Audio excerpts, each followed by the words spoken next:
This is the opensource.club, a free St. Louis-focused knowledge share podcast. Through industry experts, entrepreneurs, personal stories, and more, we provide the information you need to achieve and thrive. Always visit our website, theopensource.club, for more details. Contact us on Facebook, Twitter, or LinkedIn. Minneapolis police officer Derek Chauvin killed George Floyd on Memorial Day 2020. 17-year-old Darnella Frazier recorded the murder with her cell phone and posted it to social media. Chauvin and the 3 other officers also involved were fired the next day. Floyd's death spurred massive and worldwide protests against police brutality. The loudest demand was for police defunding. I'm your host, Bonita Cornute. This is The Justice System by The Open Source, sponsored by the National Drug Card. Save money on your prescription drugs. Go to www.theopensource.club to download your free discount prescription card. In a moment, I'll talk with the past board chair of the Ethics Project and the co-founder of the National Coalition of Law Enforcement Officers for Justice Reform and Accountability. His name is Redditt Hudson. We're going to talk about defunding the police. Is it a good idea? You are listening to Justice System by The Open Source. Become a subscriber. Go to www.theopensource.club. Add your email in the subscribe to podcast window and receive new shows in your inbox. Redditt Hudson is a former St. Louis police officer. In 1999, he left the department to advocate for change in the criminal justice system. He is co-founder of the National Coalition of Law Enforcement Officers for Justice Reform and Accountability. Hudson is the author of Suffering in Silence, an investigative report on abuses in the St. Louis City jails. Redditt Hudson is former board chair of the Ethics Project. He has served as the ACLU Eastern Missouri Program Associate and has led the Racial Justice Initiative. Mr. Hudson is a strong advocate for criminal justice reform. He sits on the U.S. Attorney's Hate Crimes Task Force in St. Louis and is a member of the National Coalition of Law Enforcement Officers for Justice. Now, that's a hefty bio, Redditt. Thank you. Thank you so much for bringing voice to the discussion today. How are you? I'm fine. I'm doing okay after a nice Father's Day and looking forward to our discussion. You know, this is a discussion that seems to be happening across the country, but you bring an interesting perspective to this whole issue because you've seen it from both sides, so to speak. Your childhood here in Missouri, University City is where you grew up, and yes. Formed some of your thoughts and opinions and interest in policing? Oh, well, I had mixed experiences with law enforcement growing up in University City. Certainly myself and friends and others that I knew had different run-ins and negative encounters with some of law enforcement in that community. But I was also coached by one of my dad's good friends, and my dad and him were coaches for the baseball team that I played on, and his name was Charles Alphin. And at that time, he was one of the highest-ranking black officers in the city of St. Louis. And his example really kind of gave me a sense of what law enforcement could be if you get into it for the right reasons. So he was somewhat influential in my decision to become a police officer. And my desire to help our community from an empowered position also drove me to try to join the department, which I did in 1994. What was it that he helped you see in terms of understanding what policing should be or could be? That kind of power doesn't always have to be used in a punitive way in our community. That it's not always about punishment. Sometimes it's about helping people. Sometimes it's about steering them toward resources, which we can talk about later in the show when we talk about defunding, or agencies and services that can help them, and just a compassion. Mm-hmm. Power, absolute power does not have to be abused, but too often what we see when people come into that profession is abuse of absolute power, state-backed power, where you feel like you are the judge and jury and executioner in some instances right there on the street, and you have the power to make all those decisions. That is not a power that we should vest in people who are irresponsible, immoral, racist, or any other thing that would inhibit their ability to make sound judgment based on facts. You have said that some time ago when you entered the department or the academy and then into the department, you recognized how perhaps naive you were and shocked by the racism in the department. What was that about? What were you seeing? I don't think I was shocked by it. I knew what the system was. Even then, even prior to joining the department, I knew that institutional racism was at the foundation of our criminal justice system. I knew that the country had struggled, as it still does, with race and policing. And I knew that there were racist police officers. I think more than anything, it was an affirmation for me, unfortunately, over the course of my time as a St. Louis police officer, that, in fact, those things are true. And it's not even really up for legitimate debate at this point. That institutional racism is at the foundation of our criminal justice system nationally and here regionally, and that racism plagues police culture. It runs through it like a toxic virus. And more than anything, I thought I might be in a position to help remake that culture. And I believe had I stayed on the department, I would have been in a position to help other officers, like-minded officers like myself, find a critical mass of us who could challenge that culture from the inside. And I still think that's possible now on departments around the country. Unfortunately, I was so profoundly disillusioned with the system itself and the way that we're processed in it, the way inequity is legislated into our laws that results in targeted enforcement, that results in an ever-perpetuating cycle of incarceration and poverty and broken homes.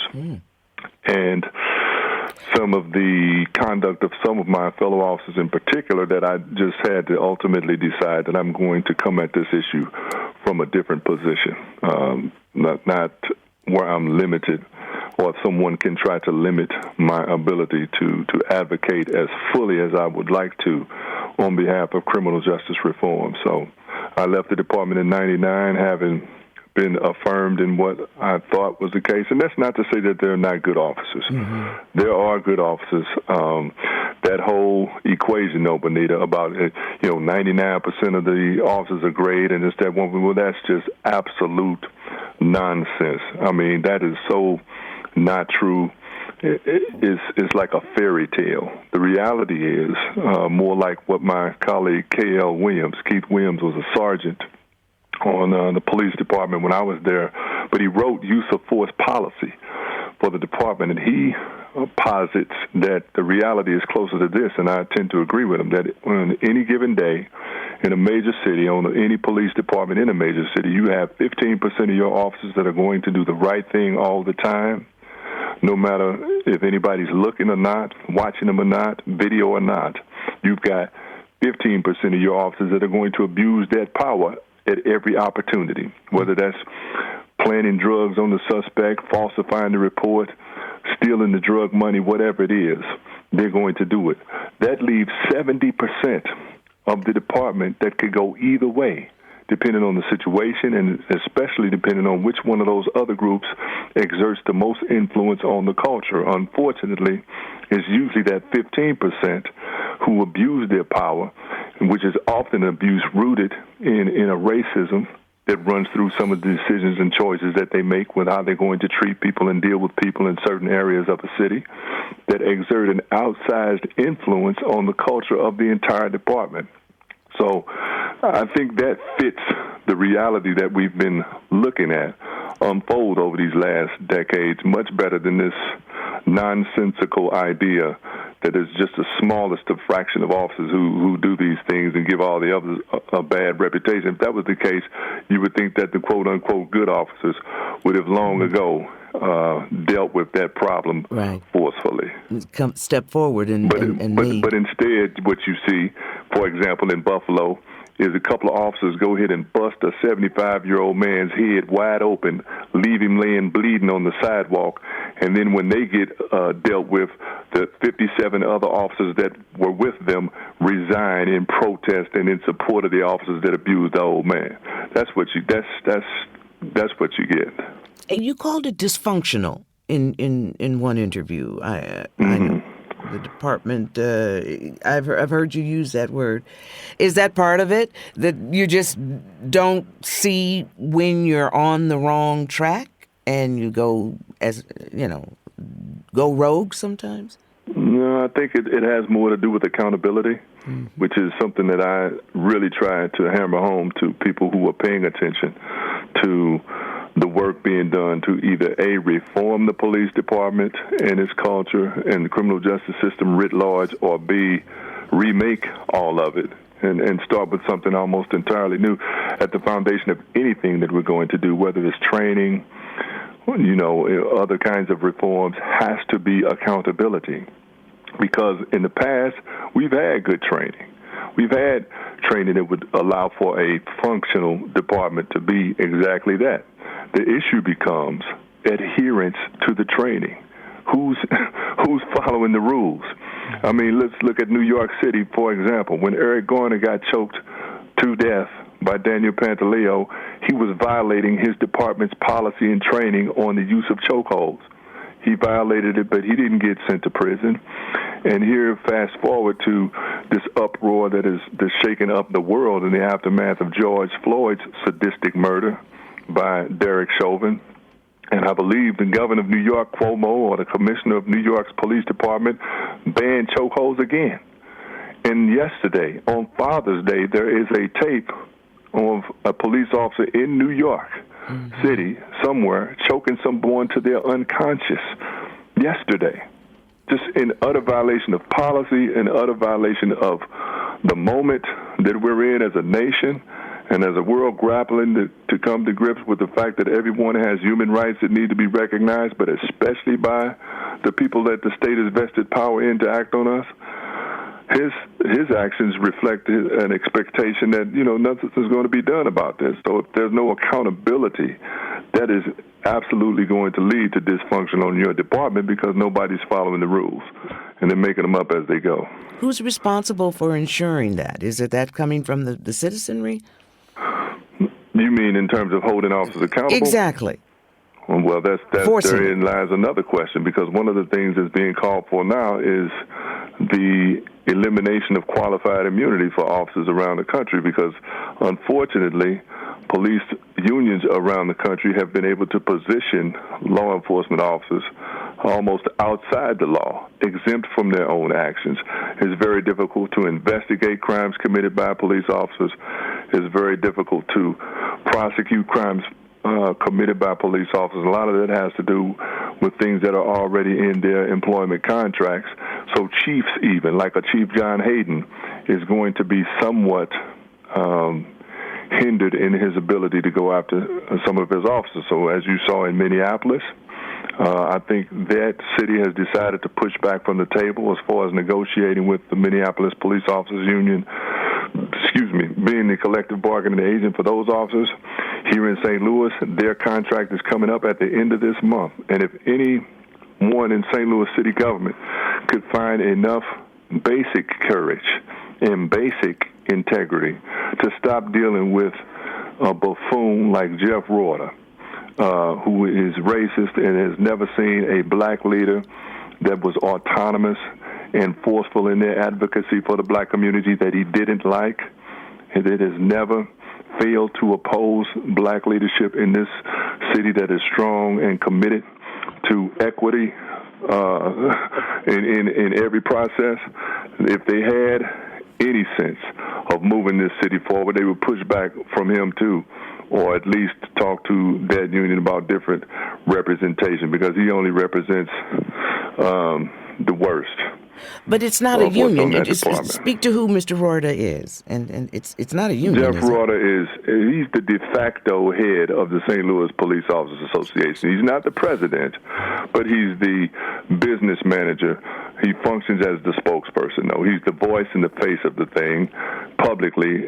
More people know who the hell Jeff Rorty is than who know who the president of the association. I don't even know the president's association's name, because Jeff Rorty is always out front and always in the lead of dialogue that is dominated by his own ignorance and desire to undermine the advancement of this city when it comes to improving the relationship between the police and the community they serve.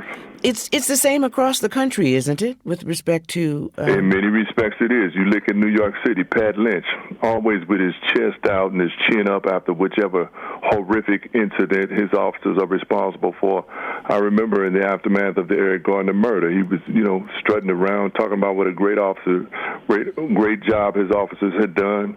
You look at Minneapolis, Bob Kroll is the police union boss there, and his statement after the sadistic murder of George Floyd, just a barbaric murder that the world witnessed, his first statement was that he was going to fight to get those officers' jobs back. Mm-hmm. So it's an incendiary disregard for black life in the leadership of a lot of these unions around the country, and they are going to be the biggest opponents of the work that is being done now, and it needs to continue to be done to remake a public safety response nationally, and that's expected. So I would hope that the people who are organizers on the ground, legislators who are going to be in a position to do what needs to be done relative to passing laws that allow for the changes we envision, to understand that these people are in no way wanting to be a part of recognizing the human rights and civil rights and civil liberties of everyone. They just want to protect their own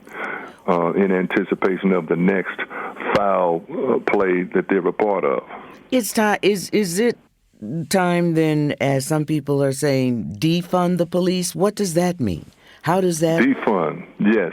I'm glad you brought that up, because the term itself, I think, would be better described as reallocating, reassigning money from different departments around the country and here in St. Louis. It's not defunding as in take all your money away and get rid of all the police. That is abolishing the police. Defunding means taking a look at budgets, which we do all the time. In any Republican-led legislature in the United States, for example, defunding public education, defunding housing, defunding food help, for example, for hungry families. That's always on the table, and it's considered good, sound governance, right? I mean, that's good government. We defund this and we defund that. So defunding as a concept is not a foreign concept, but defunding as it relates to police departments means taking some of the money that would otherwise have been allocated for a police budget, like here in St. Louis, where the police budget in a city of a little over 300,000 people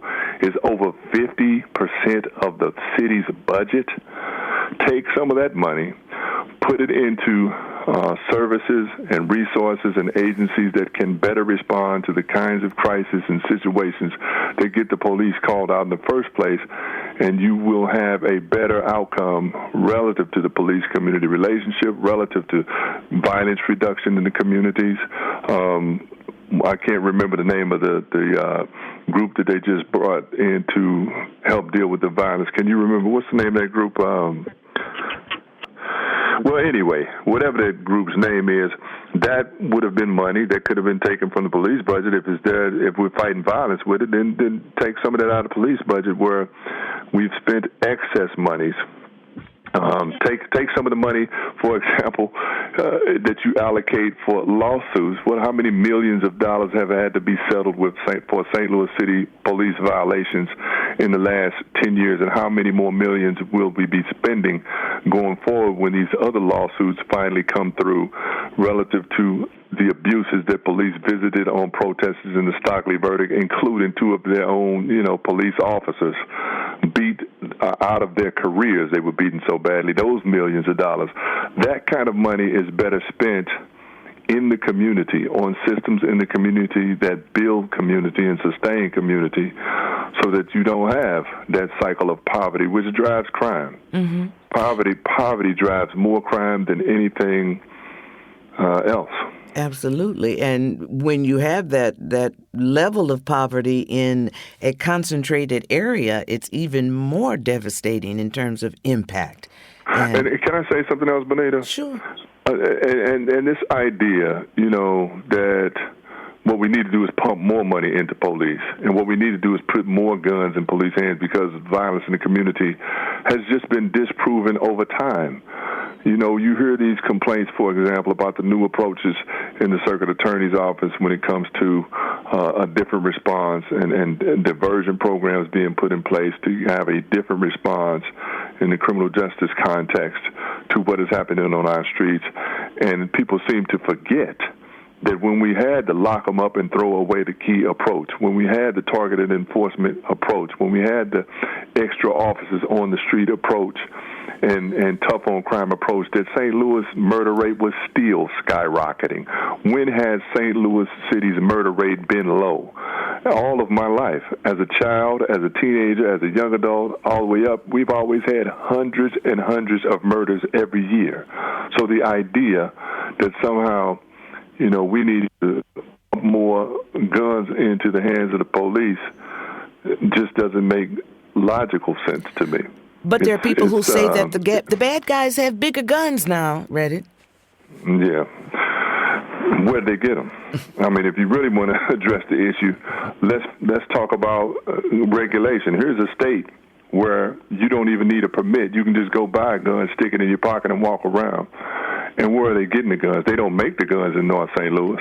They don't manufacture guns in North St. Louis. Maybe you need to target further up in the line of distribution. Mm-hmm. Maybe you need to talk to the NRA about where they stand on automatic weapon possession, and other folks that we seem to avoid politically, police unions and the NRAs and others that are also contributors to what we see on the street. One of the things that I just noticed in an article in Sunday paper about policing in St. Louis, I was kind of struck by the mention of the fact that there are a number of departments within the region that don't have body cams and dash cams. Where's the money for that? Or is that money not being spent on body cams and dash cams, or they're just not trying to allocate money for that? I don't know. That's a good question. I'm an advocate of body cams and dash cams and citizen cams and cell phone cams. I'm an advocate of creating objective records of interactions between police and citizens. I know some people at this point are now saying, what good has it done us? We've got these videotapes, and, some of the outcomes that we see are still the same. What I would argue against that is that, no, what needs to change is the people who are in position to hold folks accountable for what you see on that videotape need to do what needs to be done. Don't throw away the objective record, because without that, you really will have nothing, and you really will get back to a situation where the abuse is even more rampant, if you can imagine that, than it is now. So keep the objective records and do more about holding people accountable for what you see on the tape. But as far as budgets for that are concerned, I think, didn't I read or hear somewhere where St. Louis City is now going to require their officers to have body cams? Yes. And so they've spent money on that. That's money put to good use, of course. Mm-hmm. I think it is put to good use. Yeah. But that's not something you'd want to see defund cut necessarily from that budget that you say represents 50%. I wouldn't want to take money from that. And if you remember, when I was at the ACLU back in 2006, we launched, or were prepared to launch, what was described as a controversial program called Project Vigilant. That was under the leadership of Brenda Jones. Mm-hmm. If you remember her, she was the first black executive director in the history of the ACLU here in St. Louis. And what we were going to do was put cameras in the citizens' hands in a targeted area, just so they could record interactions between police and citizens to create objective records of that. And, of course, there was major pushback from our local media, which is always favoring the narrative of the Police Officers Association and police departments here locally, and always diminishing the lived realities of people on the streets in North St. Louis. It wasn't controversial then, and now, these many years later, it is standard procedure for videotapes to be produced of those interactions. So we were a little ahead of the curve, but yeah, I thought it was a good idea then too.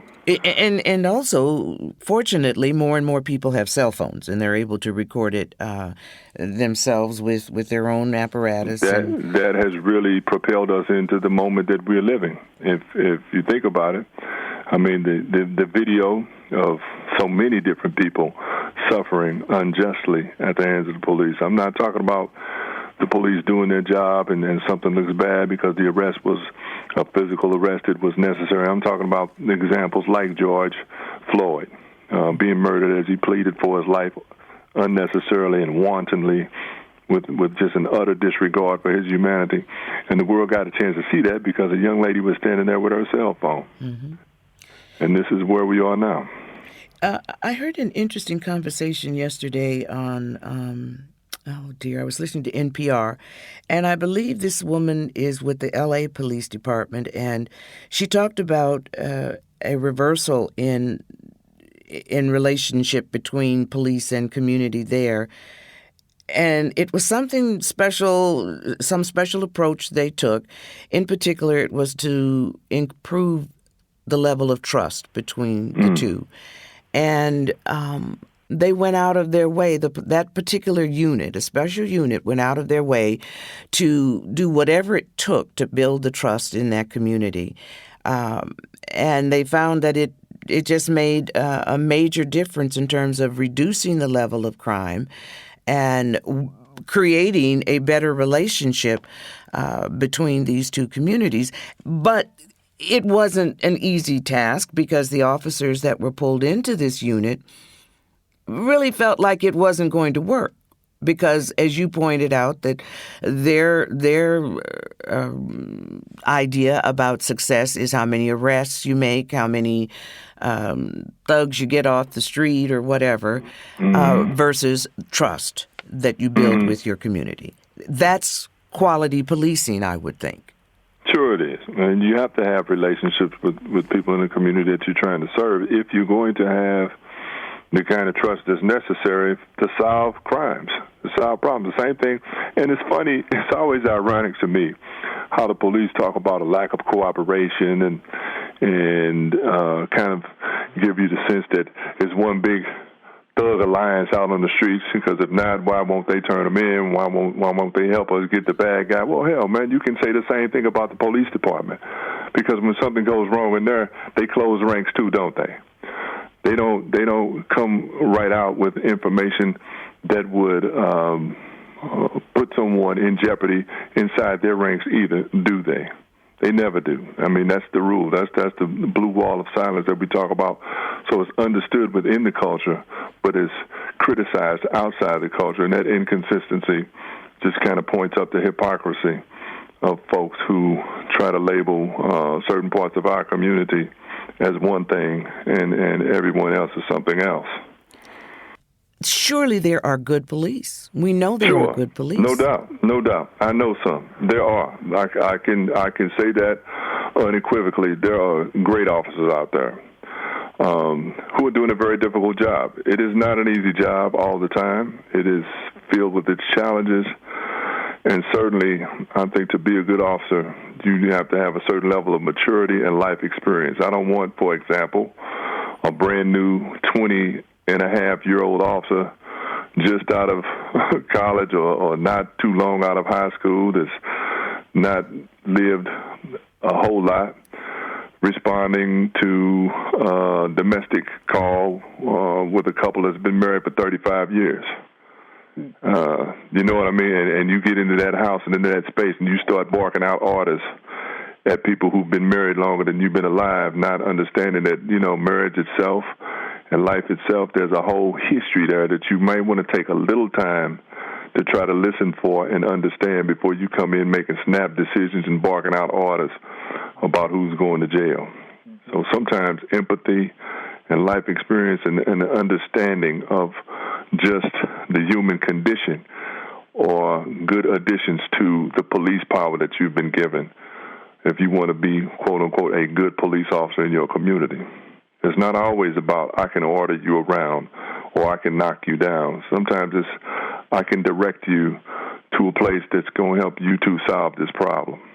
Well, Redditt, you have been a wealth of information for us this day, and I do appreciate it. Your experience, your compassion, all of that comes through in your comments, and certainly it is appreciated that you were available today to present one view about defunding the police.